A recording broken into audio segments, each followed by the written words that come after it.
Welcome back to my channel guys. આજે આપણે વાત કરીએ સ્કૂલના ટોપર્સ વિશે. તમારા બધાના ક્લાસમાં હશે જ કોઈનું કોઈ તો ટોપર.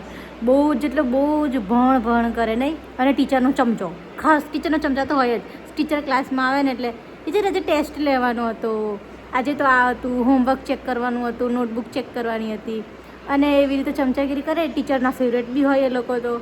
જોકે આપણને બધાને તકલીફ તો હોય એવા લોકોથી, પણ કશો વાંધો નહીં. હવે ક્લાસમાં હોય તો આપણે કશું કરી તો શકવાના નહીં.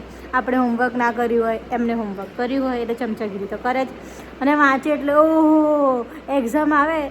આપણા અમુક બેક બેન્ચર્સ હોય જે એમણે એક્ઝામના આગલા દિવસે ચોપડું ખોલ્યું હોય અને વાંચવા બેઠા હોય. અને ટોપર લોકો એક્ઝામ આવે ને ત્યારે રિવિઝન કરતા હોય.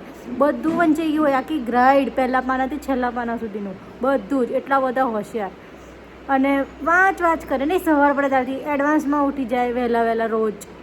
એક્ઝામ ના હોય તો બી વરસ પહેલા દિવસથી જ, કોર્સ ચાલુ થાય ને ત્યારથી જ રોજ વહેલું ઉઠવાનું, વાંચવાનું. ચા નાસ્તો કરવા જાય, પાછા વાંચવા બેસી જાય, પાછા જમવા માટે ઊભા થાય, પાછા વાંચવા બેસે. બસ એમને જોવું ને તો એમના હાથમાં ચોપડું જ દેખાતું હોય, અને બસ ઊંઘતા હશે ને ખાતા હશે, બીજું કોઈ એક્સ્ટ્રા એક્ટિવિટી નહીં. અને જે પાછળના બેકબેન્ચર્સ લોકો હોય એ મોબાઈલમાં ચેડી ખાય, રખડવા જાય, કહેશે હજુ તો એક્ઝામને તો બહુ વાર છે. અને પછી જ્યારે એક્ઝામ આવે ને ત્યારે છેલ્લા દિવસે વાંચવા બેસે તો એ પાસ તો થઈ જ જાય. જોકે એટલે એનો કશો વાંધો તો છે નહીં. પણ બેક બેન્ચર્સની વાત અલગ છે, ટોપર્સની વાત અલગ છે. બેક બેન્ચર ટોપરથી ઇરિટેટ તો થાય, એ લોકોને સાંભળવું બી બહુ પડે ટોપર્સના લીધે. એટલે ટેક કરો તમારા ટોપર્સ ફ્રેન્ડ લોકોને.